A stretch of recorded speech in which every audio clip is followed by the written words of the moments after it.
Bang Ganda ini kayaknya berperan ganda sekarang. Sesuai nama ya. Sesuai nama. Jadi dulu orang mengenal Bang Ganda sebagai tim sukses Anies Baswedan. Tetapi sekarang sepertinya ya tidak relevan lagi yang namanya Pilpres. Tim-tim, iya.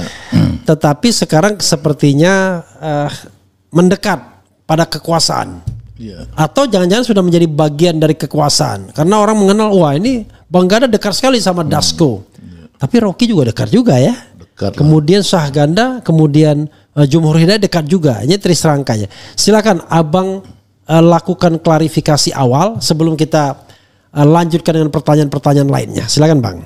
Apa yang mau diklarifikasi? Soal tadi, soal sudah menjadi bagian dari pemerintahan dan dekat dengan Dasko. Ya, saya tidak bagian dari pemerintahan tentunya karena saya ini orang di luar sistem kan, dan ini adalah bagian dari hidup saya ya, hampir 80% perjalanan hidup saya itu di luar kekuasaan.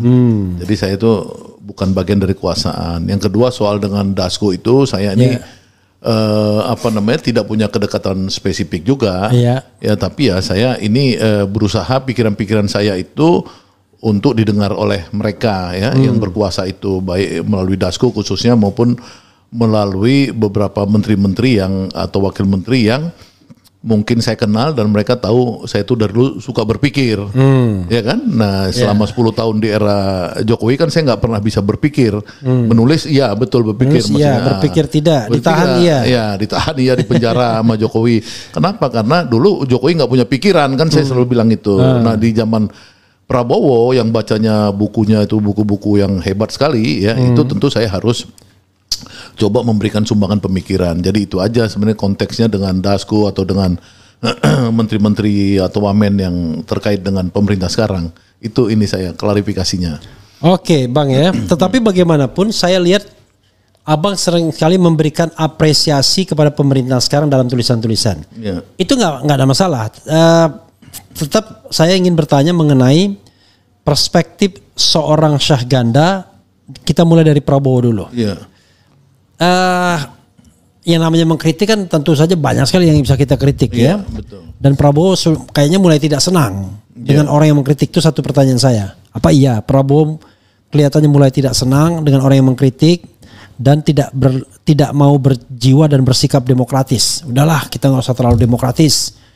Kalian enak saja cuma omon-omon doang. Ini kita bernegosiasi dengan Amerika Serikat itu sudah baik. Kira-kira kurang lebih begitu yang saya baca di pemberitaan media. Lalu tentu berikutnya ya bagaimana pandangan Abang secara global terhadap pemerintahan Prabowo ini yang banyak sekali memunculkan pertanyaan. Nanti pertanyaan-pertanyaan kita bisa lanjutkan. Silakan Bang. Ya, kalau saya ambil contoh 3 hal ya. Yang pertama yang ketika Prabowo melakukan satu judgement bahwa Indonesia gelap dulu ya dalam pidato dia kemarin di Klaten ya atau di Solo itu ditunggangi ya misalnya kayak gitu, dan kemudian orang-orang mahasiswa akan demo tanggal 28 saya dengar 28 Juli dengan tema baru Indonesia Cemas dan itu sudah nyebar kan di mana-mana. Mahasiswa akan demo istana karena mereka tidak terima dengan dengan pernyataan Pak Presiden.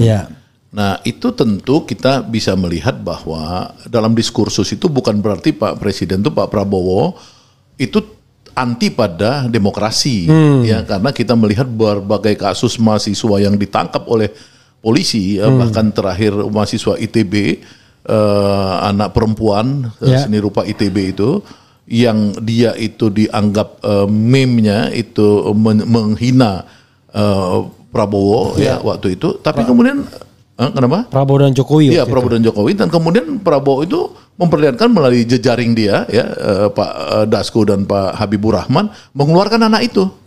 Dari banyak sekali yang ditangkap-tangkepin oleh polisi, karena polisi ini kan memang culture-nya ini semenjak 10 tahun Jokowi, mereka kebiasaan nangkap orang. Jadi tidak biasa lagi dengan undang-undang 1998 tentang kebebasan berserikat, berkumpul dan menyatakan pendapat. Undang-undang Dasar 45 bahkan. Oh iya, tapi yang paling ini kan kita yang mengalami masa Orde Baru, kita kan merasa ada mulai suara bebas, berorganisasi bebas kan 1998, zaman Habibie kalau nggak salah saya.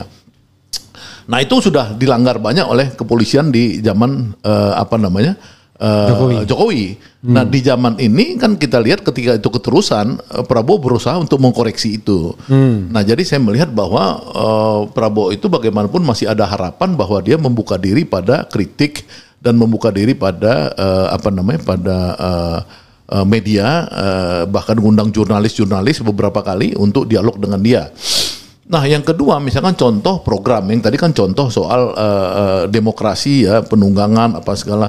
Contoh soal program, ya misalkan beberapa program-program Prabowo yang dia klaim sebagai sebuah keberhasilan, ya itu memang susah ngukurnya. Ya, ngukurnya itu misalnya kayak makan bergizi gratis ya, itu karena program baru, program baru yang tidak bisa dibandingkan, kecuali dibandingkan dengan pencapaian ideal. Ya misalkan sekarang kan baru 5%. Klaim Prabowo 6 juta orang yang baru diberi makan bergizi, padahal menurut saya sih masih sekitar 5 juta ya. Nah itu memang susah karena belum ada tandingannya di masa lalu atau di negara lain sebuah sukses seperti itu. Tapi dari segi idealnya, ya memang Prabowo ini punya cita-cita untuk menghancurkan stunting kan, ke gizi buruk apa segala. Bahwa itu ada kelemahan implementasi sehingga misalnya saya dengar kemarin dari pemainnya itu ada 6.000 yang mengantri untuk jadi mitra dari Badan Gizi Nasional yang online yang belum ada balasan-balasan tentang tentang permohonan untuk menjadi rekanan itu misalkan. Nah ini memang ada problem di implementasi. Ya. Jadi memang di situ kita harus berpikir bahwa antara idealnya dengan implementasi memang ada gap kan gitu ya kan. Ini yang penting dicatat. Nah, yang ketiga misalkan kalau kita lihat misalkan gerakan Prabowo untuk untuk sekolah ya misalkan pendidikan sekolah rakyat untuk gratis apa segala. Jadi ada effort dia untuk memang menerobos agar rakyat miskin ini bisa mengakses pada dunia pendidikan ya baik sekolah miskin ya maupun beberapa program-program yang berkaitan dengan peningkatan kualitas sekolah. Misalnya saya melihat ini bahwa ada gap dari keinginan dia, tapi beda dengan rejim sebelumnya. Kalau rejim sebelumnya itu tidak ada idealnya untuk membela masyarakat, untuk bela rakyat miskin dan lain-lain. Kalau ini ada, ya, cuman satu itu ada problem dari 3 contoh saya tadi. Satu itu ada problem di mana laporan-laporan itu menurut saya kepada Pak Prabowo masih ABS, asal Bapak senang. Ya kan, sehingga dia itu misalkan tiba-tiba menuduh gerakan mahasiswa ini atau gerakan kemarin Indonesia Gelap ditunggangi. Padahal menurut saya dari riset yang saya melakukan riset secara serius tentang Indonesia Gelap itu sebenarnya koeksistensi. Ya koeksistensi itu masih gini, gerakan itu ada murni awalnya. Tapi kebetulan mungkin ada orang-orang yang anti Prabowo karena mungkin tanahnya dirampas, hartanya dirampas, dijadikan agrinas dan lain-lain konglomerat hitam ini. Ya dia kemudian wajar dong menunggangi.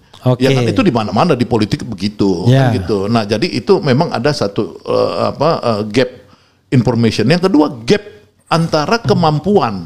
Ya kemampuan Prabowo untuk merealisasikan ide-idenya. Karena apa? Karena dia kan dijalankan satu uang terbatas. Sekarang memang penerimaan negara berkurang. Ya kan sekarang ini. Kemudian kapasitas institusionalnya ini tidak begitu bagus. Dia mewarisi rejim rejim Jokowi yang korup di mana-mana. Ya kan kita tuh kan sampai kemarin tuh indeks persepsi korupsi dia kan zaman Jokowi itu sampai paling rendah lah sepanjang sejarah kalau nggak salah 34. 34 itu adalah prestasi di zaman SBY yang tertinggi.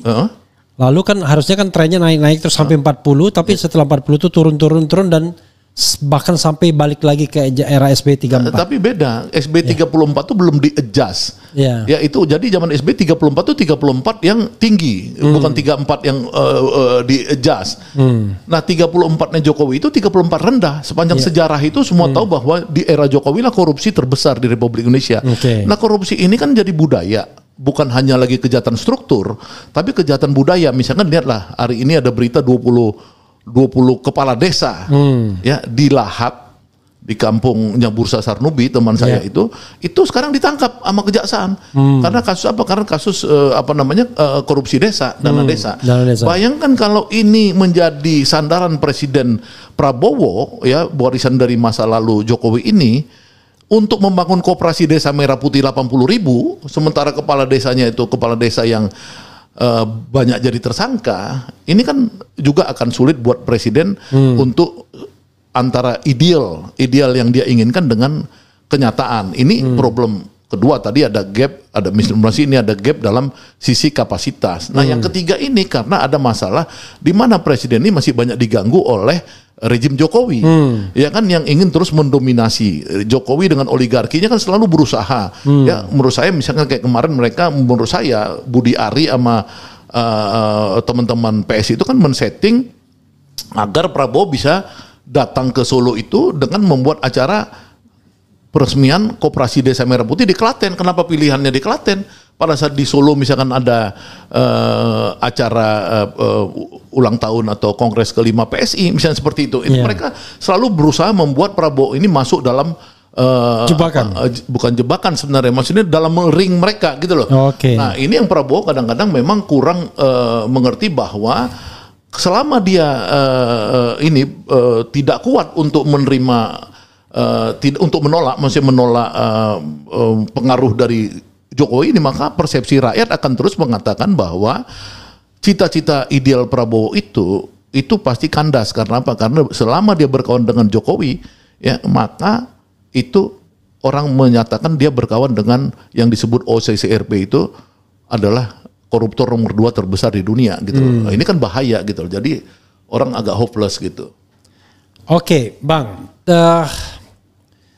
Orang tentu bertanya ya mengenai Prabowo ini. Dia ini pemimpin kuat atau pemimpin lemah?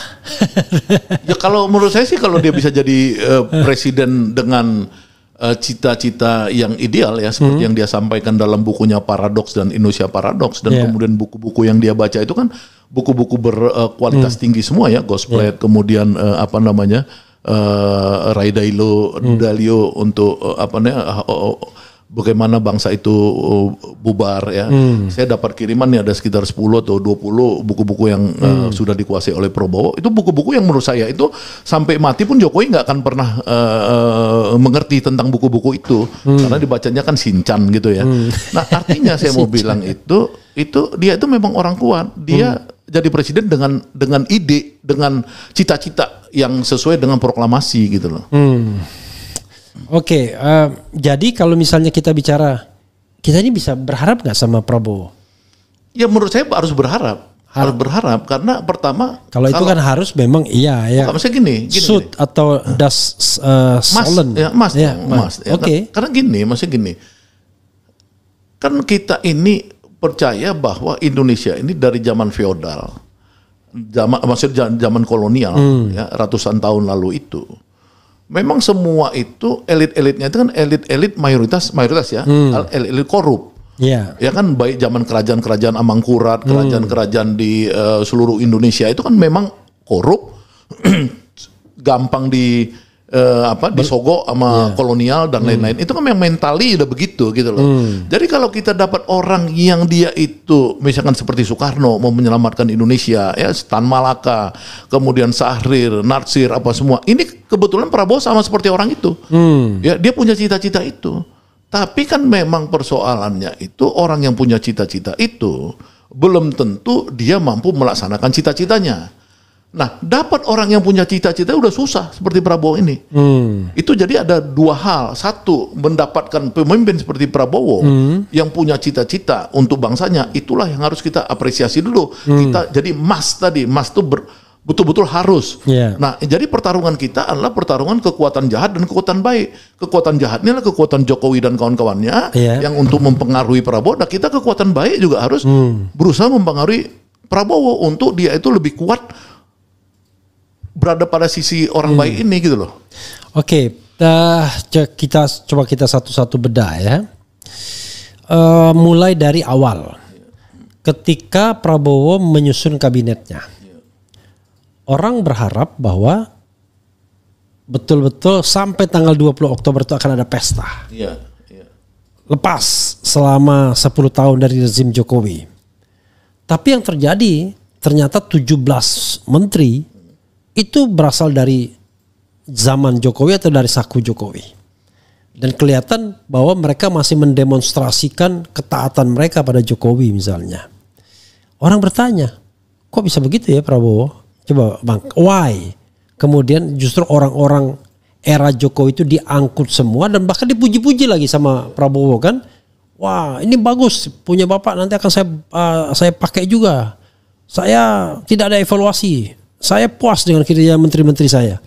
Padahal kalau kita lihat pertumbuhan ekonomi itu belum sampai angka 5%, bahkan kurang 4,7 sekarang. Iya, 4,7 sekian persen. Padahal kalau 5% saja itu prestasi Jokowi. Prestasi SBY rata-rata 6% kan begitu. Dan sekarang kita tidak bisa lagi mengklaim bahwa ada COVID dan lain sebagainya. Tapi kalau ada warisan masa lalu yang buruk, ya pemerintahan sebelumnya selalu ngomong begitu. Jokowi pun ngomong, kita dari situasi yang tidak ada pilot, ya kan? No pilot, makanya Jokowi kemudian membangun sesuatu yang tidak dikerjakan SBY. Selalu ada klaim begitu. Bagaimana menurut Abang? Ya kan dari zaman Belanda saya udah bilang tadi. Ya, kalau ada orang baik seperti Pangeran Diponegoro, dia kan pangeran. Ya, itu kan kemudian Belanda akan merekayasa supaya dia itu dihancurkan karirnya. Ya kan? Itu kan selalu begitu. Kalau yang Amangkurat 1 misalkan, Amangkurat 1 kan dia masih baik, tapi Amangkurat 2 kan udah jelek. Jadi selalu ada kolaborasi antara para kapitalis dan penjajah kolonial dulu untuk menghancurkan orang-orang baik. Karena kalau orang-orang baik ini muncul, maka itu kekuasaan aset negara bangsa ini untuk rakyat itu terjadi. Sementara orang-orang ini kan nggak mau dong, dia pengen ngerampok kan. Nah inilah makanya kemunculan Prabowo ini dari tahun 2004 bahkan 1998 dia ini dihancurin. Karena apa? Karena dia dianggap sebagai orang yang ideolog dan idealis dari bapaknya udah begitu. Nah jadi wajar dia itu menghadapi satu konspirasi hitam untuk menghancurkan dia. Nah ketika dia sekarang masuk menjadi presiden melalui jalan merayap, merangkak. Kalau orang bilang kudeta merangkak, kan ingat nggak istilah kudeta merangkak waktu dia diajak di Kemenhan dulu? Orang udah berpikir Prabowo akan menjadi presiden dengan kudeta merangkak, dan itu terjadi sekarang. Nah maksud saya itu artinya ini memang ada problem kemudian ketika dia pasti kan ada deal, ada janji-janji, ya kan, dan lain-lain. Itulah yang memang membuat sedikit agak lambat ini speednya itu. Karena apa? Karena dari masa lalu itu pasti menuntut. Ya orang sekelas Budi Ari aja misalkan, yang orangnya paling dipercaya Jokowi, yang sudah dinyatakan di pengadilan dia terlibat uang, terlibat judol gitu, judol yang ada konspirasi korupsinya karena dia menjual ini negara kan, proteksi negara kan gitu. Sebagai menteri, kemudian ada majalah Tempo misalkan mengatakan kemarin yang per hari ini kenapa Budi Ari bekas aktivis tidak belak-belakan buka-bukaan, jangan sampai masuk penjara sendiri. Itu kan Tempo hari ini nih yang sekarang majalah Tempo.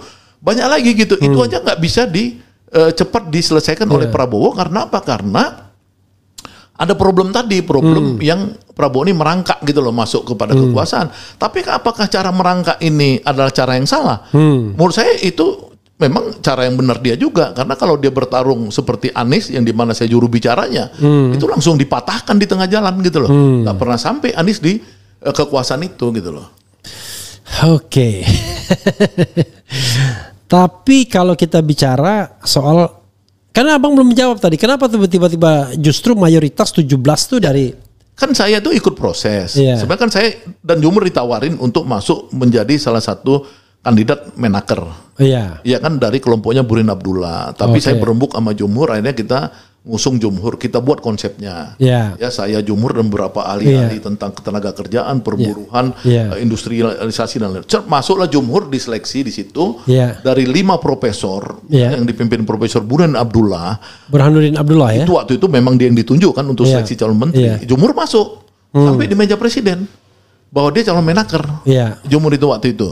Kenapa kita tahu? Karena dikonfirmasi presiden ketika Jumhur 13 November ketemu dengan presiden untuk urusan buruh. Ya kan? Nah, kita ini bagian daripada ada gerakan Solo kata orang 13 Oktober Geng Oslo ini kemudian dia menghancurkan semua yang udah didesain oleh Prabowo. Iya kan? Pertanyaannya kenapa Prabowo ngalah dan kalah di situ? Ya kan? Inilah mungkin bagian dari strategi dia yang belum selesai untuk dia berkuasa secara penuh ya sebagai presiden menjalankan amanat penderitaan rakyat itu. Oke, jadi ini katakanlah strategi dia. Strategi itu terpaksa ditempuh karena dia masih lemah, kan begitu kan? Right, iya betul. Nah, kalau kita bicara masih lemah, apa faktor yang membuat dia masih lemah? Kan dia, he is the president, orang nomor 1 gitu. Kenapa dia kemudian? Karena bagi saya harusnya ya bagi orang awam, setelah disumpah dia sudah menjadi orang terkuat, tidak ada lagi kata lemah. Theoretically kan begitu. Tapi tiba-tiba kita merasa kok masih lemah ya. Kenapa? Ya tergantung cara kita memandang sebuah fenomena ya. Kalau orang-orang Marsian misalkan dia kan hanya melihat negara itu kan cuma proksi. Proksi dari kapitalis. Ya kan sekarang misalkan Donald Trump ini proksi dari Yahudi. Ya Donald Trump boleh presiden, tapi yang mengendalikan dia siapa? Adalah bandar-bandar IPEC itu gitu loh. Asosiasi Yahudi pemilik modal. Jadi jangan kita pikir presiden itu kemudian berkuasa. Ya kan memang dia punya kekuasaan kayak Trump misalkan pada akhirnya dia pecat si Elon Musk misalkan gitu. Ya kan dia berantem apa segala. Tapi maksudnya lihat ekosistemnya itu di mana presiden itu ya pada saat dia mau jadi presiden dia melakukan satu dealing dengan beberapa pihak, ya kan termasuk tentu karena biaya politik kita mahal, ya maka itu orang udah banyak melakukan satu investasi yang Prabowo mungkin harus menghitung itu. Nah inilah memang pendekatannya nggak bisa normatif seperti Bung Repli tadi. Bung Repli kan sebagai profesor atau doktor di bidang hukum tata negara, presiden nomor 1 di Indonesia. Nah, kalau orang yang lihat dari ilmu sosiologi tadi, misalkan Marxis tadi, ini cuman proksi. Presiden ini proksi. Nah, bisa nggak seorang presiden itu kemudian pelan-pelan dia sendiri yang jadi sultannya, jadi rajanya, jadi penguasanya gitu loh. Kita tunggu aja. Oke, jadi saya mewakili pertanyaan orang awam ya kan. He is the president kok malah kesannya lemah sekali. Oke, karena tadi artinya Anda ingin mengatakan bahwa proksi kekuasaan itu masih di tangan Jokowi atau gimana? Ya tentu bukan Jokowi. Bukan proksi ya, tapi provider kekuasaan. Menurut saya kan Jokowi itu cuma proksi juga, ya kan proksi daripada kapitalis yang hartanya di Indonesia kalau dikumpulkan itu kan sudah 60-70%. Ya kan sisanya kan orang Indonesia ini kalau menurut Oxfam itu orang-orang miskin semua kan. Yang kaya ini kan segelintir orang dan mereka lah yang menguasai Indonesia ini gitu loh. Jadi artinya Prabowo sedang melakukan pertarungan politik bukan dengan Jokowi saja sebagai proksi, tapi dengan kapitalis-kapitalis yang dia sekarang menjadikan tersangka-tersangka itu, ya kan? Nah banyak kan udah tersangka-tersangka ini yang proksi-proksi ini, baik yang penguasa kebun, penguasa Pertamina, penguasa judi online apa segala ini kan dihalau semua oleh Prabowo. Nah persoalannya ini kan kekuatan mereka tuh lebih kuat dari Prabowo atau enggak? Nah ini kita lihat ini. Ya, tetapi kalau memang yang berkuasa itu adalah para kapitalis gitu ya, apakah mereka masih mempercayai Jokowi sebagai proksi mereka, bukan Prabowo yang the real presiden secara de jure begitu? Ya, itu kan dari keuntungan kan dan kepentingan kan. Kalau mereka itu kan ngitung sama Jokowi dia untung banyak misalkan, dia bisa punya tanah 5 juta hektar, 10 juta hektar, sama Prabowo tanahnya diambilin. Dibalikin ke negara, Saya dengar isu juga, misalkan dia minyak ini dia minta sama Reja Khalid, lu balikin ke negara uangnya. yang kamu udah ambil selama ini, entah 50 triliun atau berapa, balikin. Nah kan orang-orang ini pusing dong, uang yang udah dia pegang sekian banyak, kebun sekian banyak, nikel nantinya, kemudian sumur-sumur minyak apa sekarang, ini mau diambil Prabowo, karena Prabowo sangat percaya dengan konstitusi pasal 33 Undang-Undang Dasar 1945 ya, yang menyatakan bahwa semua kekayaan yang tidak dimiliki secara legal oleh konglo-konglo ini itu punya negara. Sementara yang ini secara de facto masih dikuasain mereka. Ini kan problem sekarang. Inilah pertarungan antara Prabowo, ini real pertarungan ini. Ya, tapi masalahnya kenapa Jokowi terkesan masih kuat padahal dia kan nggak pegang kekuasaan apapun. Oke lah ya, kalau dia masih bisa nitip wakil presiden. Tapi kan wakil presiden pun kan tidak memiliki kekuasaan yang sekuat presiden. Bahkan bisa dikatakan kekuatan negara itu 90% di presiden, 10% di wakil presiden saja begitu. Ya kalau menurut saya ini Jokowi ini kan cuman, saya bilang sekali lagi, proksi ya. Dan ini kan sebenarnya cuman membuat kita tuh terkecoh. Ya kemudian kita tuh sebel dengan situasi ini. Oh ya. Jadi dia jadi ditampilkan sebagai panggung depan, sebagai sasaran tembak ya kan, tembak, karena kalau dia betul-betul menurut saya dia tidak punya kekuasaan Jokowi ini. Ya, misalkan dia dari segi modal mungkin ada udah, karena mungkin kalau betul OCRP itu 10 tahun dia berarti udah ngumpulin. Tapi dia tidak mungkin lebih hebat daripada raja-raja sawit. Ya kan, raja-raja gula, raja-raja tepung terigu, gandum apa segala. Itu kan orang-orang yang uangnya itu udah 10 triliun, 20 triliun gitu, ya kan? Nah, kalau Jokowi mungkin ada 1 triliun mungkin, ya kan? Kira-kira gitu, keluarganya apa segala. Wah, ada yang bilang 1000 triliun uang dia. Ya kalau itu Bitor kan yang bilang dia ada di bawah bunker itu. Tapi kan itu misalkan oke lah. Maksud saya itu dia belum bisa seperti Soeharto yang 30 tahun yang membangun suatu sistem mafio, kerajaan. Ya kan, kerajaan oligarki. Nah, ini belum menurut saya. Belum. Nah, yang sekarang main catur ini ya, itu oligarki itu lawan Prabowo. Bahwa di situ ada Jokowi sayap mereka. Ya, dia gunakan untuk bagaimana supaya Prabowo ini, kasihan lah sama Jokowi ini kan yang ngantarkan lu lagi sakit nih di Solo, ya kan, tangannya kulitnya hancur apa segala. Mungkin Prabowo akhirnya terenyuh, dia kunjungin ke Solo. Nah, kemudian yang jahatnya itu adalah orang-orang yang membuat narasi seolah-olah Prabowo itu jadi anak buah Jokowi gitu loh. Ini problemnya. Faktanya? Ya faktanya nggak mungkin dong. Bagaimana mungkin dia jadi anak buahnya Jokowi, orang dia yang punya kekuasaan real dibanding Jokowi, bukan dibanding konglomerat tadi ya. Kalau sama konglomerat sih Soeharto aja bisa digulingkan oleh 300 konglomerat Indonesia kan. Ya, tapi yang jadi masalah adalah dalam setiap kesempatan Prabowo ini selalu memuji-muji Jokowi. Hidup Jokowi, hidup Jokowi, hidup Jokowi. Kemudian dalam banyak kesempatan ya dia selalu melihat bahwa ini saya meniru Jokowi guru saya dan lain sebagainya. Too much.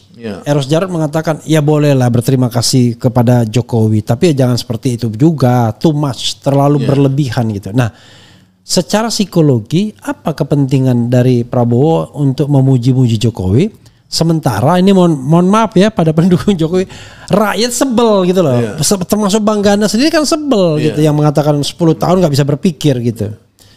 Ya kalau menurut saya kan itu memang kan kita menganalisa ini ada struktur dan kultur, ya kan. Nah, kultur ini kan kadang-kadang karena saya orang dulu kan saya ikut Daum Raharjo, ikut Adi Sasono, apa segala orang-orang Jawa ya, yang mengkader saya dulu banyak. Dia bilang kan lu orang seberang. Ya kan, makanya kita sama lu itu sama kamu itu ya suka maklum.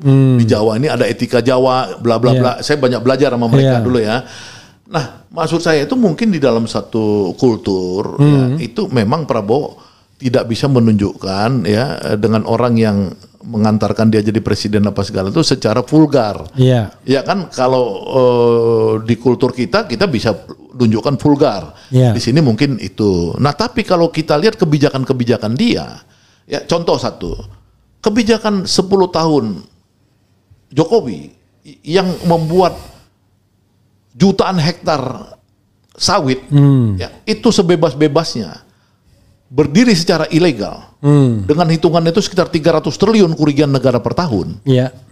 Itu sekarang diambil semua sama Prabowo, dimasukkan ke Agrinas.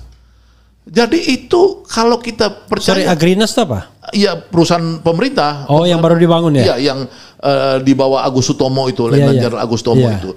Itu nggak ada di zaman Jokowi. Itu nggak berani diambil. Nggak berani.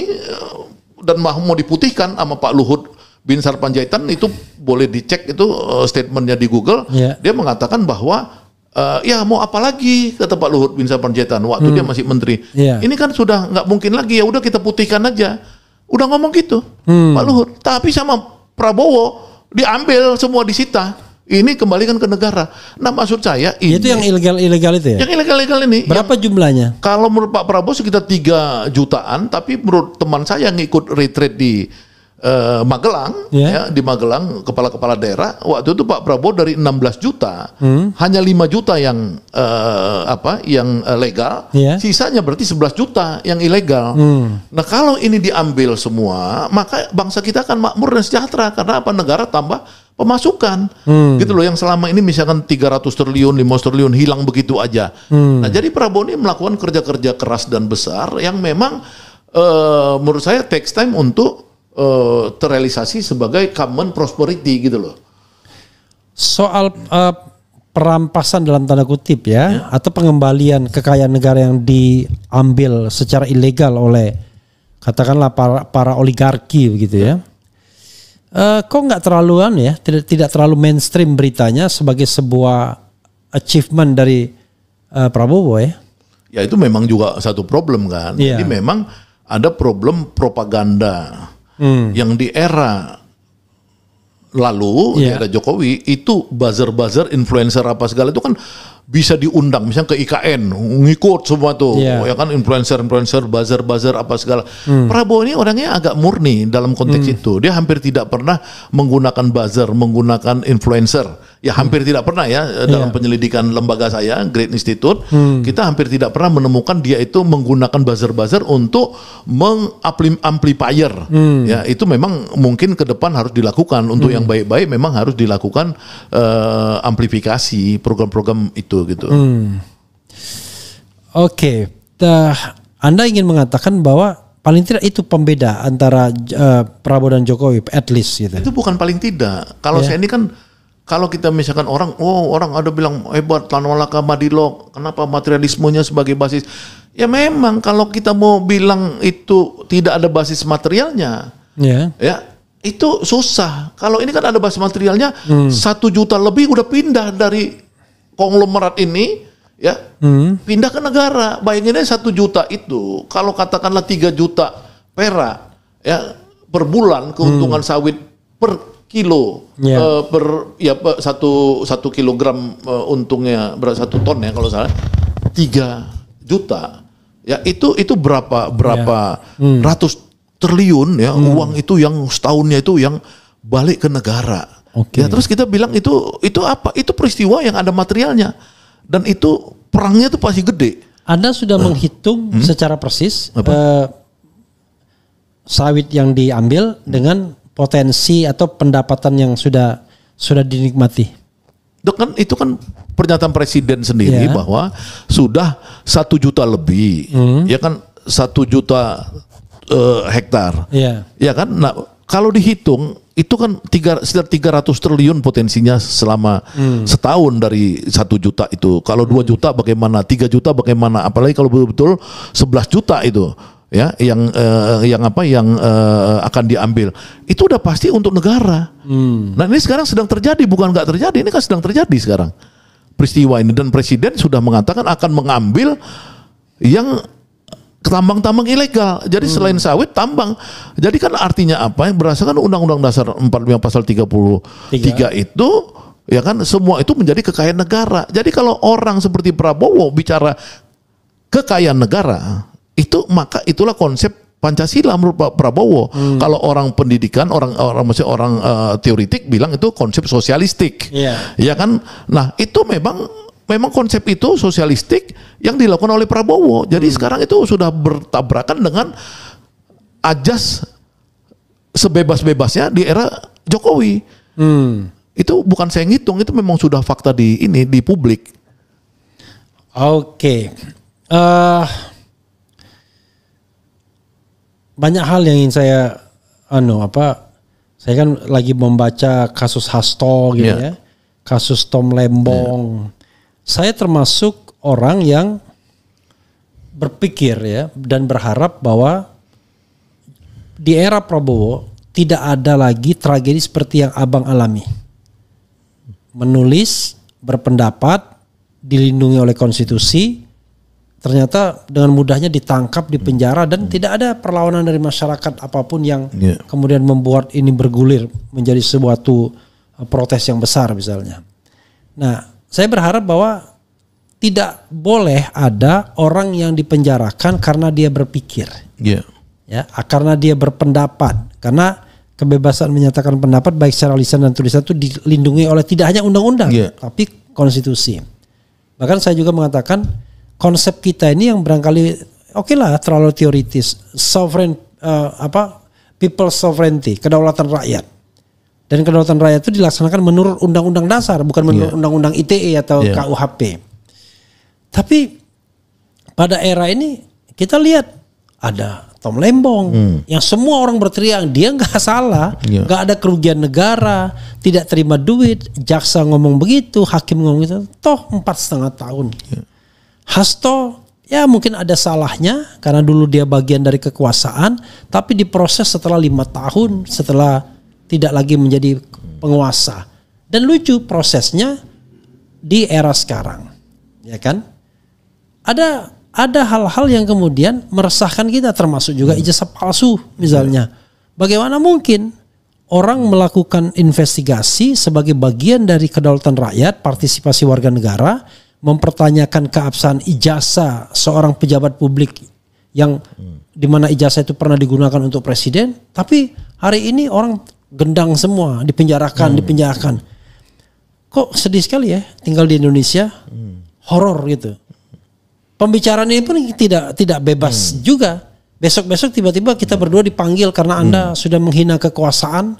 Dan celakanya kekuasaan orang lain, bukan kekuasaan Prabowo. Silakan. Ya, jadi kan gini, yang saya sudah sebutkan tadi bahwa ini kan ada transisi. Ya, orang yang menang dengan kudeta merangkak ini, quote and quote kudeta merangkak ini kan memang mengalami problem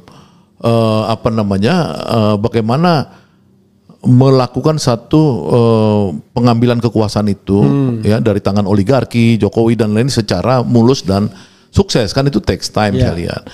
Jadi misalkan waktu ijazah palsu itu ketika Egy dan Profesor Egy dan Profesor Dasko bertemu di mana ada saya. Ya kan, Egy kan nanya, aku nih ketemu Profesor Dasko sekarang, aku mau tanya, dia bilang. Apakah aku dilarang nggak soal mempersoalkan ijazah Jokowi, ijazah palsu? Prof Dasko bilang, kenapa gua mau ngelarang lu, dia bilang. Itu kan hak lu. Hak menyatakan pendapat apa segala. Jadi sebenarnya saya melihat dari ringnya Prabowo ini clear gitu loh. Ya kan nggak ada larangan, nggak ada ini. Ya kan itu dianggap kebebasan aja. Bahwa ada keributan timbul apa segala itu urusan lain, tapi kan bahwa itu orang menuntut. Ya kan karena dia pejabat publik. Ya kan jadi sebenarnya siapapun pejabat publik itu boleh dipertanyakan. Iya nggak? Nah itu saya lihat itu. Nah yang kedua dalam kasus Tom Lembong itu sejak awal saya lihat Habibur Rahman yang juga orangnya Prabowo itu menyatakan jaksa hati-hati loh. Ya untuk kasus Tom Lembong kan begitu ya nggak? Tapi kan dalam perjalanannya ini ya itu kan mungkin ya kita lihat bahwa memang dominasi ya atau agresivitas dari kelompok Jokowi ini membuat yang tadi yang etika Jawa apa segala ini ya itu yang memang itu kadang-kadang kita nggak bisa ini ya maksudnya seperti saya juga misalkan Hasto ini itu saya udah lihat bahwa berkali-kali itu saya lihat Prabowo terutama dimotori oleh Pak Dasko itu saya lihat semakin akrab dengan Mega dengan komitmen bahwa someday Hasto itu tidak ada urusan penangkapan. Waktu itu sebelum penangkapan kan. Bahkan setelah dia ditangkap Hasto, ada lagi pertemuan Bapak Presiden dengan Ibu Megawati di 1 Juni, ya kan pas Hari Pancasila misalnya seperti itu. Kan kita lihat ada effort untuk membuat ini udahlah, ya kan.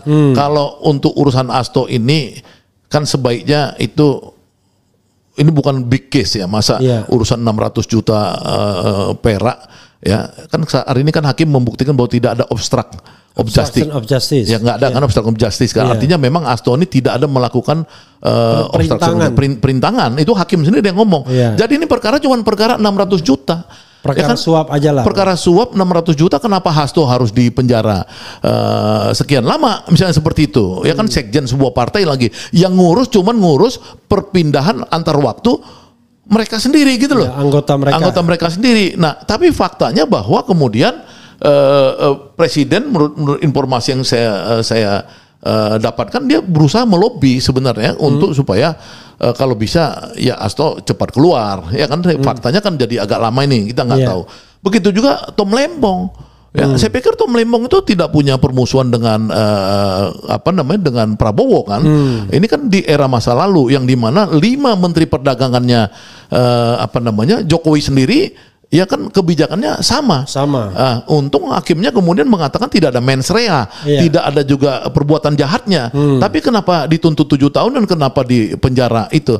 Nah, ini memang kelihatan bahwa ya ini kekuatan lama ini, yang kekuatan gelap yang lama ini yang muncul dari gorong-gorong ini dia masih eksis gitu loh.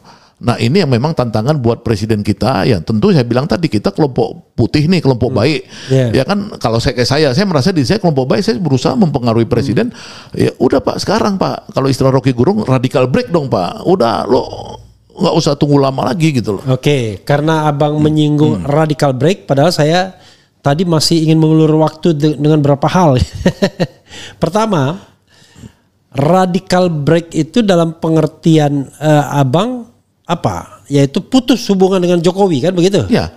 Jadi kan kita kembalikan cita-cita bernegara ini, di mana Presiden Republik Indonesia Prabowo Subianto ya sudah punya pikiran-pikiran ya yang itu sesuai dengan keinginan founding fathers. Contoh ya pasal 33 tadi Undang-Undang 45 bahwa ya kan perekonomian Indonesia disusun berdasarkan azas kekeluargaan usaha bersama. Itu namanya koperasi kan. Ya enggak? Itu ada dalam cita-cita, mimpi dan action dari Presiden Prabowo Subianto menciptakan 80.000 koperasi. Walaupun nanti orang bicara soal proses bottom up-nya, itu oke, nanti kita tidak hanya proses bottom up, tapi proses untuk dimanfaatkan sebagai unit-unit campaign. Iyalah, makanya koperasi itu kan orang bilang kekeluargaan, bottom up tadi kan, ada culture bukan hanya struktur. Tapi dia melakukan itu menurut saya itu sesuai dengan Undang-Undang Dasar 45 pasal 33, iya kan? Dia juga melakukan bagaimana agar orang Indonesia ini jangan gizi buruk terus. 78, 80 IQ-nya gara-gara gizi buruk rata-rata dia mau kasih makan gratis. Iya enggak? Kemudian udah koperasi, dia mau buat perumahan untuk buruh rakyat, walaupun semua pencapaiannya sekitar 5%, perumahan MBG 5%, koperasi baru sampai legal actionnya aja. Tapi ini sebenarnya menurut saya ya kan ini semua niat baik dia, pikiran baik dia. Ya kan, harta kekayaan dia yang dilaporkan ke LKHPN yang kemarin diumumkan itu sama saja dengan yang sebelum dia presiden, saya lihat. Ya kan, itu di mana kita mau melihat dia itu sebagai sebagai penjahat gitu loh. Itu aja buat saya, ini orang baik, kenapa ini kita nggak coba ini gitu loh. Jadi orang baik ketemu orang baik itu gimana caranya gitu loh. Kalau ada yang lapisin orang gorong-gorong ini, kelompok gelap ini melapisin nih antara orang baik dengan orang baik, ya itu bagaimana ditembus gitu loh.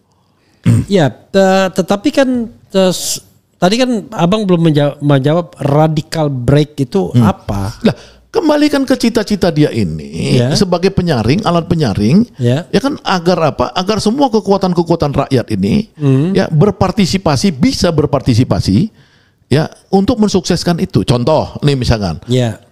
Untuk menjalankan program makan bergizi gratis itu persoalan paling mudah karena uangnya ada dan ngasih makan gratis, ya kan? Kalau dia mau extend agar makan gratis ini bisa menyumbangkan 1-2% growth to economics, ya, to GDP, itu effort kedua. Misalkan bagaimana supaya uang itu berputar di daerah dan lain-lain. Tapi ini gampang, uang udah ada. Nah tinggal dia bagaimana bersekutu dengan kekuatan-kekuatan ideologis yang tidak cari proyek. Kalau sekarang kan orang masih cari proyek.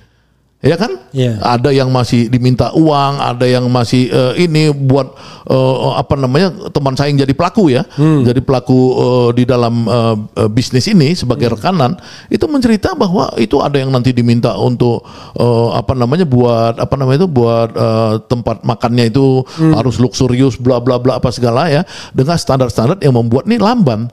Ya kan, nah kalau dia bersekutu dengan misalkan kelompok-kelompok PGRI, ya kan, untuk merealisasikan bupati-bupati Abkhasi atau kelompok-kelompok yang sekarang udah mulai CNU apa segala itu mungkin bisa cepat.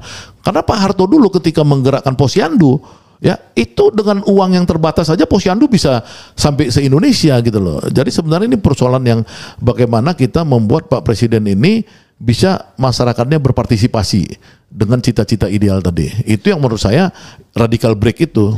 Itu kan radical break yang sebenarnya mengandaikan ada partisipasi eksternal kan. Tapi kan orang berharap radical break itu datang dari Pak Prabowo sendiri yang tentu waktunya kan bisa kita tentukan untuk tetap mendukung atau tetap stay away gitu dari Prabowo. Dan harus ada indikatornya. Coba abang lebih spesifik. Ya. Radical break itu harusnya apa? Gitu. Jadi gini, ada dua yang penting. Jadi saya kan pertama kali saya dari Sabang Merauke Circle buat Great Institute. Yang saya bedah itu kan pikirannya Gramsci dan Althusser. Gramsci dan Althusser ini kan bicara soal birokrasi ideologis dan state aparatus ideologi. Ya kan, ada intelektual organik di situ. Ya kan, bagaimana supaya birokrasi ini dari kepalanya korup di era Jokowi bisa berubah menjadi ideologis di era Prabowo. Karena pikiran-pikiran ideologis Prabowo kalau tidak ditolong ya oleh birokrasi ideologis, itu pasti dia akan susah pencapaiannya. Karena apa? Karena di kepala orang duit. Nih sekarang kan di kepala orang pengabdian. Karena presiden pengabdian. Yang kedua, pikiran Althusser misalkan tentang ideological state aparatus itu, bagaimana melibatkan kekuatan society ya untuk menjadi defense, pembela dia di dalam melangsungkan program-program itu. Nah ini jadi memang harus kerja keras ya agar bagaimana jajarannya presiden ke bawah ini semakin ideologis. Praktisnya gimana? Praktisnya ini harus membersihkan dari mulai kabinet-kabinet yang tidak ideologis itu, ya itu dipinggirin aja gitu loh. Nah, jadi bukan soal pinter. Ya misalkan Pak Presiden lihat orang banyak yang bodoh-bodoh sekolahnya entah dari mana, tiba-tiba bisa jadi menteri ini, menteri itu apa segala. Oke, orang bisa belajar karena bodoh dia bisa belajar. Asal jangan mau jadi dokter, misalkan tiba-tiba sekolahnya nggak jelas mau jadi dokter, misalnya kayak gitu, ya kan? Tapi kalau misalkan orang itu ideologis, mungkin pelan-pelan dia bisa menyesuaikan diri, kapasitasnya bisa bagus. Ini lu tahap 1 untuk radical break ini. Jadi lebih konkret lagi, ya reshuffle kabinet ya, dan reshuffle orang-orang yang nggak beres ya di pemerintahan, di TNI, di polisi dan lain-lain. Itu Prabowo harus cepat mereshuffle itu untuk melihat yang orang-orang yang bisa mengikuti ideologi dia, ya itu dieksekusi. Ya dia sering ngomong, kalian saya pecat, kayak kemarin di ini kan di Klaten. Kalau kalian nggak bisa sesuai dengan cita-cita saya pecat. Nah lakukan aja Pak. Itu loh yang penting dalam evaluasi setahun ini ya dia pecat aja sebanyak-banyaknya orang yang secara ideologi tidak cocok dengan dia gitu loh. Oke, karena Anda ngomong pecat memecat, saya mau nantang Anda. Membuat jawaban iya atau tidak. Ya kan? Atau dipecat tidak dipecat, mungkin biar lebih radikal. Jadi saya mau sebutkan nama, Anda tinggal jawab dipecat tidak dipecat. Nah, itu saya belum sampai riset ke nama. Oh, belum sampai karena baru mulai saya risetnya kan karena asumsi saya itu kan Oktober 1 tahun. Jadi tim saya di Great Institute ini ya sedang sampai ini mulai ke nama ini. Nama itu maksudnya menteri ini skornya berapa. Kalau sekarang saya memang baru akan karena kita kan acuan saya setahun. Jadi Anda belum bisa menyebut siapa yang harus diganti misalnya sekarang? Kalau 1-2 sih yang bisa kayak Budi Ari udah harus dong, karena dia ada masalah itu kan. Ya. Budi Sadikin misalkan yang dia Budi Gunadi Sadikin, BGS yang dia kasusnya ribut terus dengan dokter lah, kedokteran apa segala, sehingga dengan Ikatan Dokter Indonesia misalnya seperti itu, itu udah nyata kan. Yang lain tuh saya lagi lihat kinerjanya nih, mungkin 2 bulan ini baru selesai. Tapi soal masalah integritas misalnya. Ya, misalkan Bahlil misalnya. Ya, makanya kan itu 1,5 tahun jadi doktor, Dito Aritejo terima uang tapi tetap jadi menteri. Nah, ini makanya kan kita melihat bahwa kalau misalkan itu Prabowo ya itu menyuruh kepada yang secara publik bisa dianggap kredibel ya. Misalkan bisa nggak Kejaksaan Agung mengatakan bahwa si Menteri Pemuda ini memang dulu dia ada terlibat misalnya kayak gitu ya kan, itu harusnya dipecat dong. Kan sudah kan yang mengembalikan uang kan pengacaranya waktu itu. Iya, kayak gitu seperti dia nggak kredibel dong. Iya, 27 miliar dia kembalikan. Orang-orang seperti itu memang harus disingkirkan. Ya, tapi kenapa dipakai gitu? Ya itu kan karena dia kan dilindungi oleh yang saya sebut tadi kan, kekuatan dari masa lalu itu. Masa lalu ini oligarki ya, bukan hanya Jokowi ya, Jokowi dan oligarki. Nih saya buka ya, Dito Aritejo kembalikan uang. 27 miliar. Ya. Ya artinya secara etik dia udah nggak cocok kan di tapi ada juga dia bantahan ya. Menpora Dito Aritejo bantah kembalikan uang 27 itu miliar. Maksud saya ini harus ada. Tapi masalahnya ini orang ininya sendiri, lawyernya sendiri ngembalikan. Ya makanya itu tadi saya belum dalamnya, artinya Prabowo harus going concerns terhadap isu itu gitu loh. Jadi yang tadi saya sebut etik itu ya dia harus cek ulang semua sebelum melakukan satu tindakan. Jadi itu, tapi buat saya itu kan setahun ya, setahun. Kalau lebih cepat ya tentu lebih bagus dong. Ya kan? Anda berharap setahun itu akan ada radical breakthrough, break ya? Ya, saya udah merumuskan, saya Jumhur dan Rocky Gerung ya, kita sudah berapa kali melakukan pertemuan bahwa itu Oktober kita lihat presidennya melakukan radical break atau tidak gitu. Nah, kita berharap itu terjadi pada saat setahun gitu. Jadi ini tadi saya secara ini ngopi dulu boleh nggak nih? Boleh dong. Dicecar-cecar sama Repliar, kepala pusing juga nih. Jadi saya secara diam-diam tadi membuat sebuah polling ya. Setelah menonton dicecar dengan Syahgana Nenggolan, tentu belum banyak ya karena baru bikin. Apakah Anda puas dengan penjelasannya? Ada bilang sangat puas, tidak puas, sangat tidak puas. Nanti pas akhir cerita kita akan sampaikan angkanya. Iya. Saya masih banyak sih, kalau kita nggak akan pernah selesai ngomongin soal Prabowo. Tapi this is the last question terkait Prabowo. Di bawah pemerintahan Prabowo selama 5 tahun ke depan, Anda melihat langit Indonesia gelap gulita atau cerah terang benderang? Saya lihat lebih cerah dari sekarang. Lebih dari yang dari kemarin, lebih cerah. Lebih cerah, tapi tidak terang benderang ya. Lebih cerah. Artinya dia akan menjadi orang yang penyambung lidah lah, kalau istilah itu penyambung lidah rakyat. Artinya bridge, jembatan kepada yang Indonesia lebih baik. Emas, bukan Indonesia cemas. Jadi dia ini jembatan kepada Indonesia yang lebih gemilang gitu loh. Jembatan ya. Jembatan bridge ya kan. Ya, bridge. Pertanyaan saya adalah, saya khawatir terus terang Prabowo hanya tertarik pada pembangunan ekonomi. Bahkan dia pernah mengatakan nggak usahlah demokrasi ini, yang penting rakyat kenyang makan. Itu kan cara berpikir komunis kan, cara berpikir orang yang otoriter. Bagi dia rakyat kenyang, padahal Maslow bilang kebutuhan itu nggak hanya basic need aja, sandang, papan dan kemudian makan, tapi juga eksistensi, dan eksistensi yang paling tinggi adalah ya hal-hal yang sifatnya bisa mengeluarkan pendapat baik secara lisan dan tulisan yang bukan lagi material sifatnya. Tapi kalau kita bicara di bawah pemerintahan Prabowo akan lebih baik, saya barangkali percaya untuk bidang ekonomi ya. Tapi kok saya agak khawatir ya dengan bidang politik demokrasi gitu.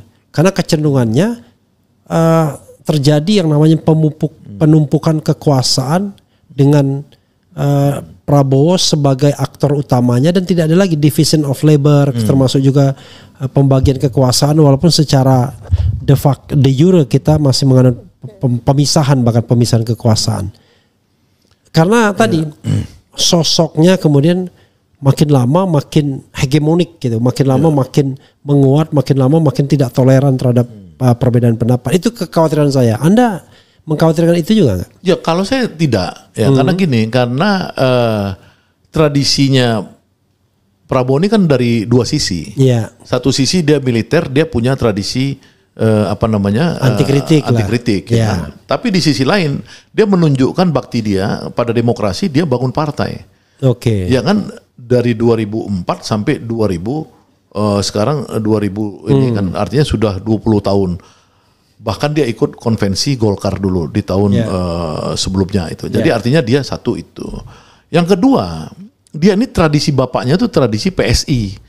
Di Indonesia ini semua orang tahu dari dulu. PSI-nya bukan PSI yang kemarin gajah ngamuk itu gajah. Ini bukan. Ini adalah PSI yang Partai Sosialis Indonesia. Yang tokoh-tokohnya itu yang berinteraksi dengan Prabowo ketika bapaknya hidup atau bapaknya masih pejuang tonton itu kan semua orang-orang Demokrat. Semua orang tahu. Orang Demokrat tuh PSI itu. Jadi menurut saya dia punya nuansa itu. Bukan orang Demokrat ya, partai. Bukan seorang Demokrat ya. Seorang demokratis. Seorang demokratis. Oke, saya koreksi seorang demokratis. Nah, bukan demokratis. Nah, dari sisi itu saya melihat bahwa dia itu memang selalu di antara itu. Makanya saya lihat dia punya dua orang kepercayaan, satu tentara Sapri Samsudin, ya kan, satu lagi Dasko orang sipil. Ya, makanya pada saat kalau Anda mengatakan mereka lah sayapnya Prabowo saat saya lihat itu. Saya lihat untuk yang eksekusi yang berat. Misalkan Agrinas itu, kenapa dulu 1 juta hektar itu di zaman Jokowi tidak berhasil dieksekusi. Di zaman Prabowo dieksekusi, diambil semua sekarang. Masuk Agrinas sudah 1 juta lebih. Ini kelompok militernya itu, sayap yang ini. Nah, sayap demokrasinya itu dipelihara oleh Pak Dasko, kan saya lihat dia sering interaksi dengan kekuatan-kekuatan civil society, ya pada saat undang-undang TNI, pada saat kejadian di Raja Ampat, dan lain-lain, dia kelihatan punya interaksi dengan kekuatan-kekuatan NGO dan lain-lain ya, bahkan dia interaksinya dengan kelompok kampus mahasiswa, saya lihat ya dia cukup tinggi juga. Jadi artinya sebenarnya selama Prabowo ini keseimbangannya itu tetap ada, maka demokrasinya tetap ada. Tapi, saya tapikan dulu. Tapi memang saya melihat bahwa demokrasi Prabowo ini cenderung dia pengen mengarahkan kembali ke Undang-Undang 45 yang asli, yang dulu, yang terpimpin. Ya, artinya demokrasi dalam ruang lingkup musyawarah mufakat. Ya kan, ini memang kan satu tantangan buat kita untuk men-challenge kan diskursus, nggak ada masalah, itu biasa. Kelompok Masumi aja misalkan yang dimana saya merasa bagian dari itu, misalkan cara berpikirnya juga sama musyawarah mufakat juga. Apalagi kalau NU yang dia kiai kan itu mungkin lebih strong lagi pada wali-walinya, pada gus-gusnya dan lain-lain. Jadi saya pikir itu Prabowo pengen kembali itu memang satu bentuk demokrasi yang diinginkan, demokrasi versi yang tidak sebebas-bebasnya. Iya, memang kalau kita lihat statuta dari Gerindra kan kembali pada Undang-Undang 45 kalau nggak salah. Statuta atau istilahnya apa ya? Atau doktrin atau apa. Tapi Prabowo nggak pernah tuh ngomong pengen kembali tuh rasanya. Atau karena Anda lebih... Enggak, saya ngamatin ada. Saya ngamatin misalkan gini. Saya ngamatin setiap Prabowo itu ngomong tentang Undang-Undang Dasar 45 pasal 33 yang harusnya 5 pasal. Dia setiap pidato tuh sampai ke 3 aja. 3 ayat. 3 ayat. 4 demokrasi ekonomi dia nggak ngomong. Ya kan, kelima apa itu? Efisiensi apa-apa itu demokrasi ekonomi. Yang kelima apa itu? Itu dia nggak omongin. Jadi 3, misalnya kayak gitu. Jadi saya lihat dia instingtif dia tuh dia selalu pengennya kembali ke Undang-Undang 45 yang asli. Saya ada melihat beberapa kali dia menginginkannya kalau bisa kita jangan gontok-gontokan, jangan seperti sekarang demokrasinya terlalu pemilu ini gitu-gitu loh. Saya kalau pemilu dia bilang memang messy, kemudian costly dan tiring. Tiringnya, tiring gila itu, capek. Gitu. Melelahkan, berantakan dan mahal gitu ya. Oke. Banyak hal yang bisa kita diskusikan sebenarnya. Oke. Saya ingin pindah sedikit karena tadi judulnya kan macam-macam. Tom Lembong kita sudah singgung. Hasto sudah, Jokowi sudah, Prabowo sudah, apalagi ya, karena Prabowo jadi central issue dari our conversation kan. Tapi ada satu nama yang Anda belum singgung, dan padahal Anda menjadi bagian dari tim kampanyenya. Namanya Anies Rashid Baswedan. Ya. Silakan. Kalau Anies kan menurut saya kan dia ini tokoh civil society ya. Sejatinya. Iya. Ya. Dan dia mencoba untuk bertarung ya untuk sampai level gubernur. Iya. Ya, dia dapatkan itu. Iya. Jangan dia menjadi government di level provinsi. Iya.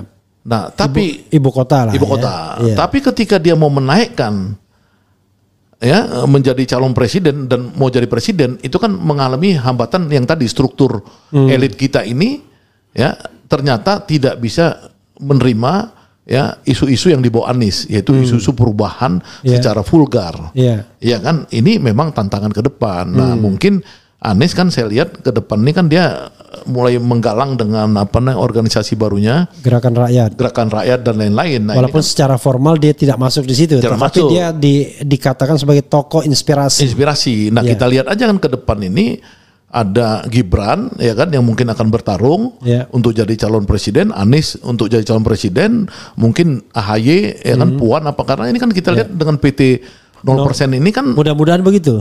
Sampai sekarang belum ada perubahan kan? Ya, putusan MK 0%. Tapi kalau dia katakan 0% tetapi berlaku hanya untuk partai yang punya kursi di Senayan.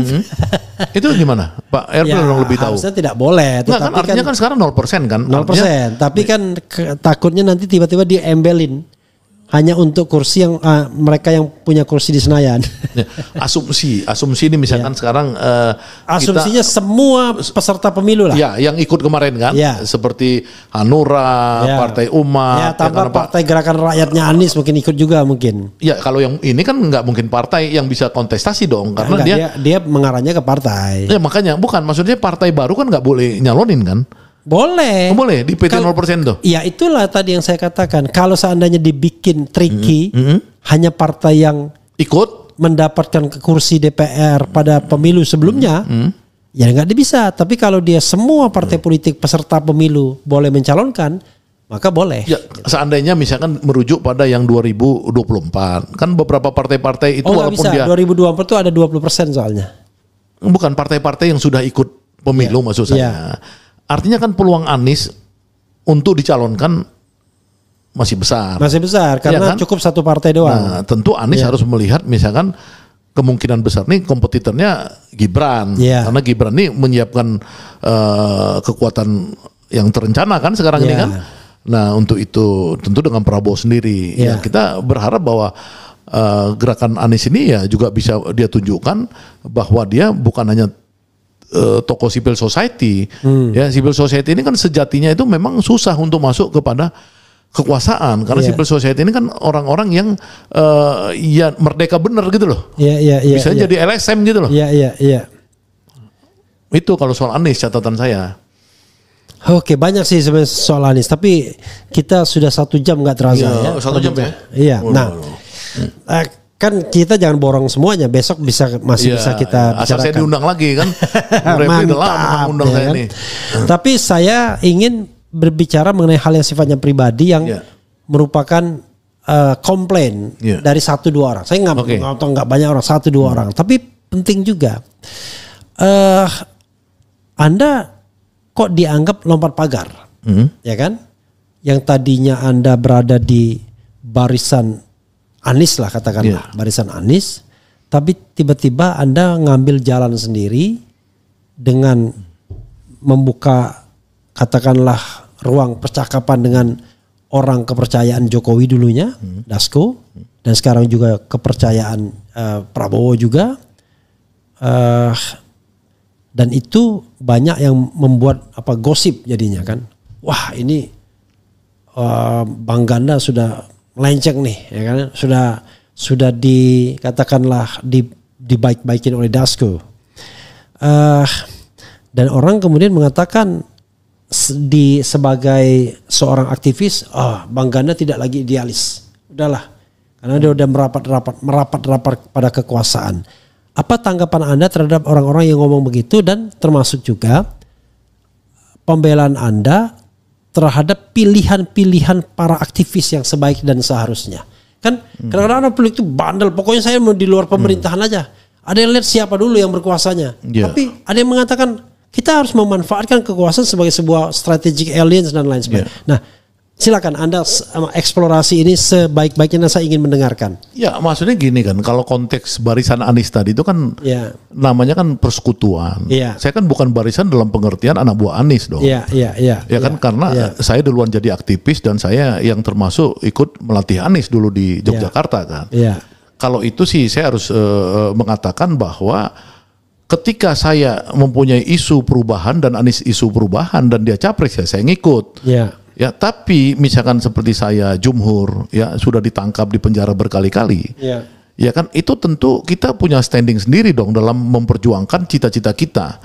Ya, kita punya idealisme ya dari dulu, bahkan ketika Anies menjadi juru bicaranya Jokowi pada saat kampanye dulu, dan Bung Repli juga jadi tangan kanannya Jokowi dulu. Saya kan anti Jokowi. Gak pernah saya jadi tangan kanan Jokowi. Ya minimal kan Bung Repli kan masuk komisaris BUMN apa segala dulu. Jadi gini, ya kan?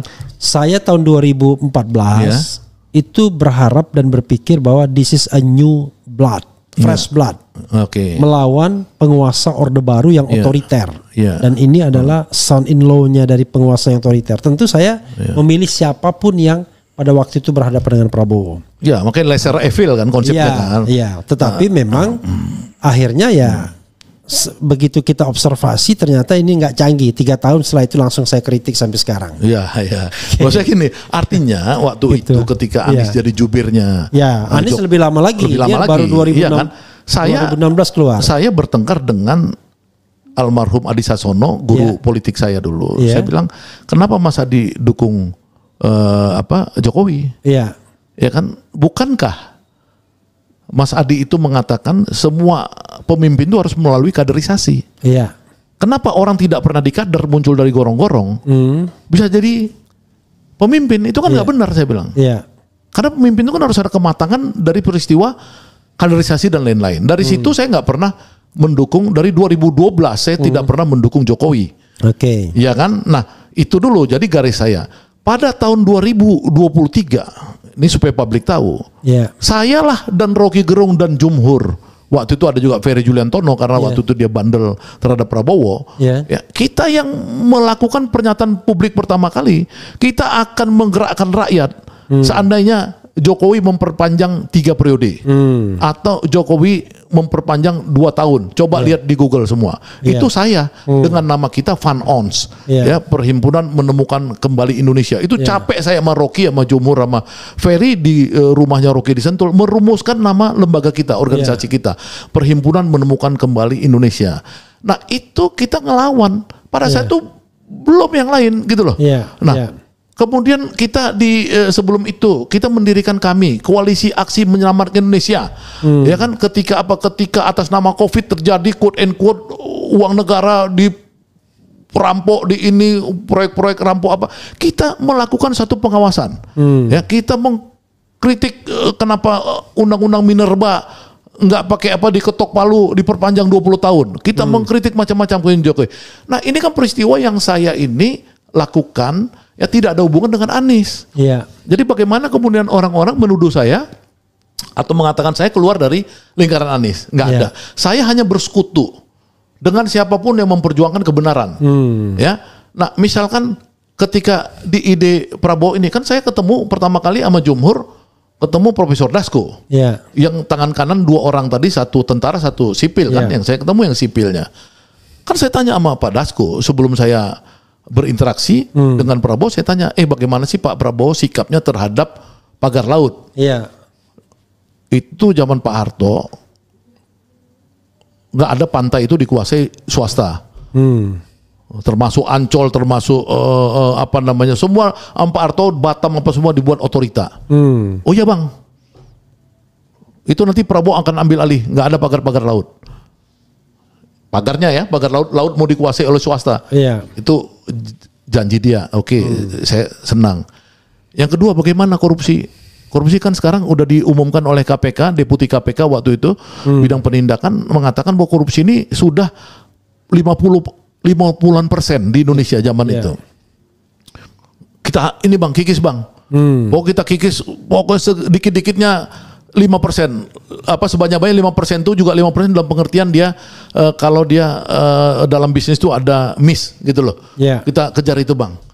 Nah, bagaimana tentang orang-orang yang di penjara seperti saya dan lain-lain? Kita akan buat amnesti bang, amnesti dan kompensasi. Itu omongan Dasko 3 itu membuat saya tertarik. Ya dong, ya kan? Membuat saya kan cari indikatornya dong. Indikatornya itu saya ukur sampai sekarang itu semua positif. Pagar laut itu 33 km. Pagar laut ya, yang mau dikuasain dari zaman Jokowi. Kemudian laut itu mau dikuasai oleh suatu kelompok pengusaha tertentu, itu kan dihancurkan. Persoalannya itu masih ada di belakang laut, artinya tanah-tanah yang sengketa jual beli ya antara orang-orang perusahaan X itu terhadap masyarakat dan melibatkan kepala desa lain-lain, itu menurut saya adalah derivatifnya. Tapi laut itu udah dinyatakan oleh Prabowo ya bahwa itu harus dikuasai negara. Bahkan ketika saya bicara kepada Gubernur Banten ya atas arrangement dari Profesor Dasko, itu intinya bagaimana membuat otorita pantai utara Banten ya yang dikuasai negara. Nah itu satu. Jadi saya lihat tuh dia melakukan pengambil alihan hak negara untuk negara. Bahkan sawit sekarang illegal mining dan lain-lain. Yang kedua, ya korupsi memang saya lihat di zaman dulu Reja Khalid, siapa yang bisa nyentuh Reja Khalid coba? Siapa bisa nyentuh Reja Khalid selama ini? Ya, nggak ada yang bisa. Di zaman Prabowo dibuat tersangka. Siapa yang itu yang raja-raja sawit, Raja Timah kemarin di Bangka, di apa segala. Kan dibuat tersangka semua sama Prabowo. Jadi nggak bisa orang bilang Prabowo tidak anti korupsi. Itu sangat anti korupsi. Ini air bah di Indonesia. Tentu dia tidak gampang melawan semua peristiwa itu. Misalnya seperti itu, ya kan? Nah, yang ketiga orang-orang politik itu, ya itu kan sama Dasko kan didatangin semua. Ya ada yang menerima kompensasi seperti kasus Trisakti dulu, apa korban Semanggi atau korban apa itu 98 atau apa yang dapat kritik Semanggi 1, Semanggi 2. Semanggi 2 misalnya. Ini peristiwanya menurut saya harus diapresiasi bahwa ini seberapa jauh kita masih akan melangkah. Ya kita lihat dong, ini kan baru berkuasa Prabowo baru 10 bulan. Ya kan kalau dia bisa berkuasa 5 tahun ya enggak didoakan sakit dan meninggal oleh orang-orang yang ambisi menggantikan dia, ya kan? Itu maka harapan ini akan banyak gitu loh. Harapan ini mudah-mudahan 5-10 tahun Indonesia bisa kembali ke arah Indonesia emas tadi gitu loh, Indonesia gemilang. Oke, sobat Eros sekalian, saya kan tidak bisa memaksa orang. Saya juga nggak bisa maksa Pak Repli kan, karena Pak Repli kan udah bilang tidak mau bersekutu dengan Prabowo karena Prabowo jadi presiden didukung oleh Jokowi. Ya udah, kan gitu. Ya, sobat Eros sekalian, jadi tapi tentu dimanapun kebaikan kan kita harus promosikan. Kan kita juga nggak boleh kemudian wah pengertian tidak itu untuk diri saya, ya kan? Tapi saya tetap mendorong orang-orang yang baik untuk masuk di dalam pemerintahan, termasuk abang kan, masuk pun tidak apa-apa. Ya saya kan declare juga sama seperti Pak Repli Harun, saya juga tidak mau masuk di dalam kekuasaan. Jadi ya saya kan sudah bilang, saya tidak akan masuk dalam kekuasaan sampai 2029.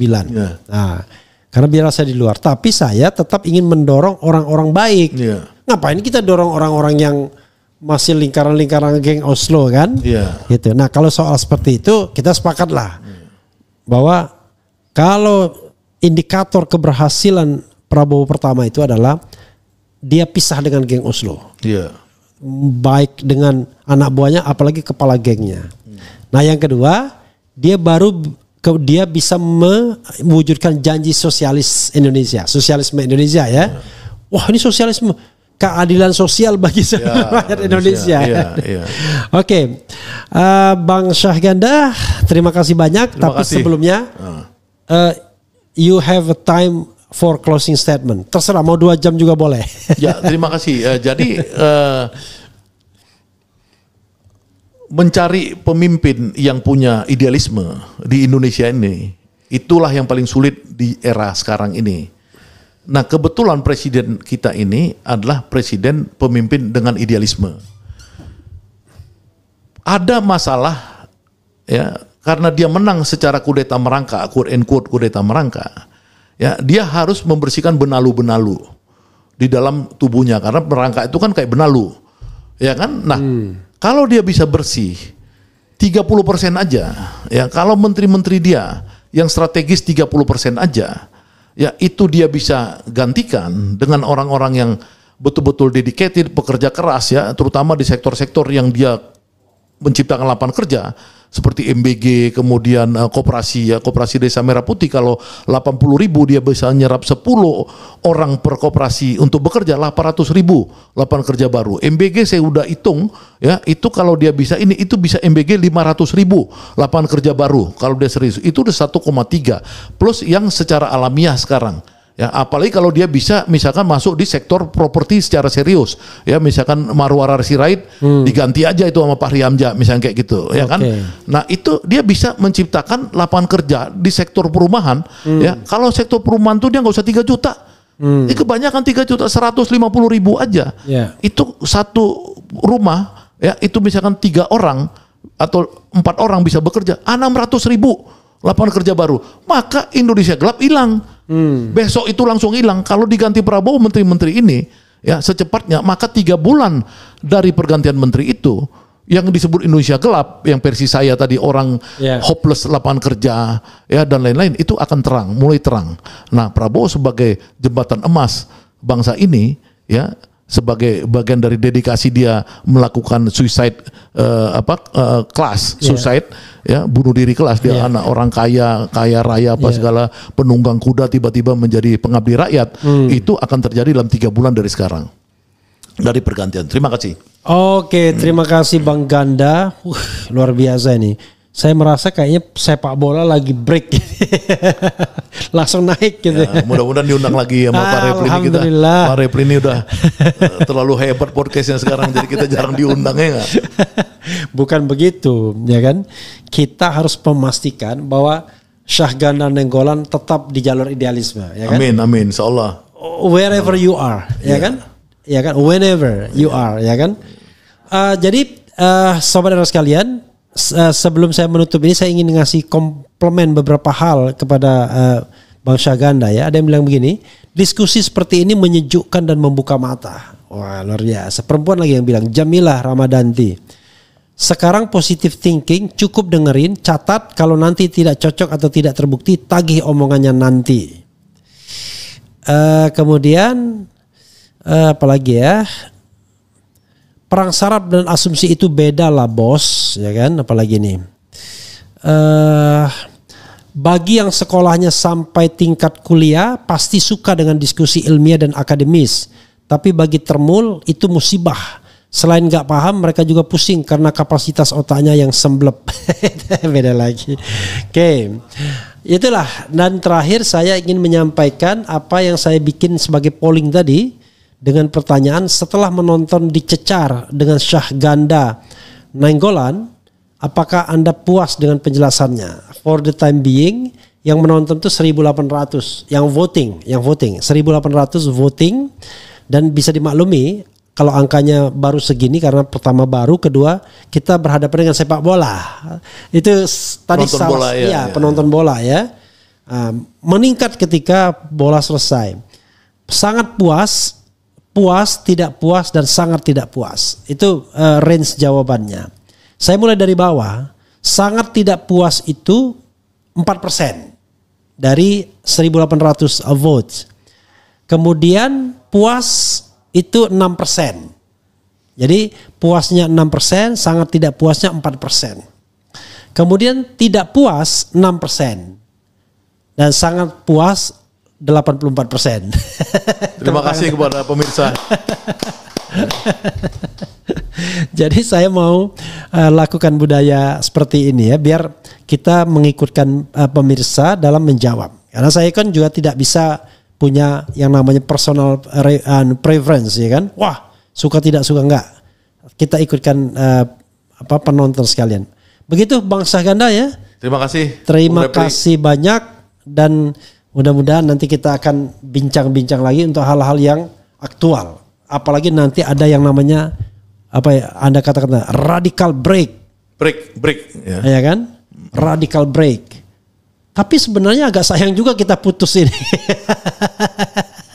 Karena penonton lagi meningkat banget tuh. Ya, jadi next lah kita masih next lah ya kan.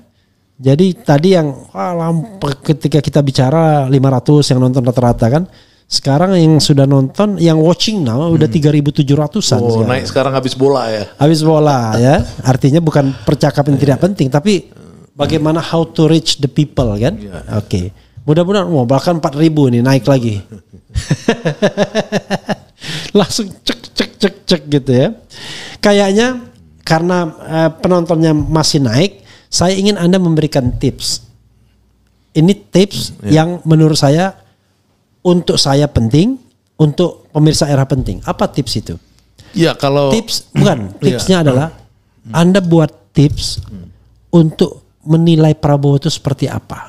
Kasih berapa tips yang Angga ini kan, biar kita memiliki sebuah pemikiran atau kerangka berpikir yang objektif dan rasional. Silakan. Apa saja tipsnya? Kan Anda ya silakan kalau mau merenung dulu. Seharusnya saya melihat Prabowo seperti ini, karena kalau cuma kita melihat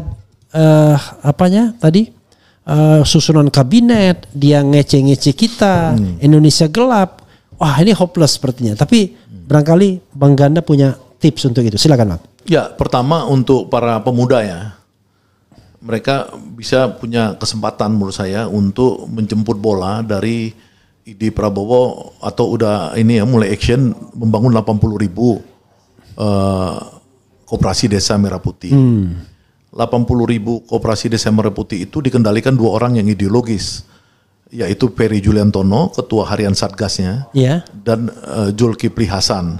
Oh bukan Budi Ari.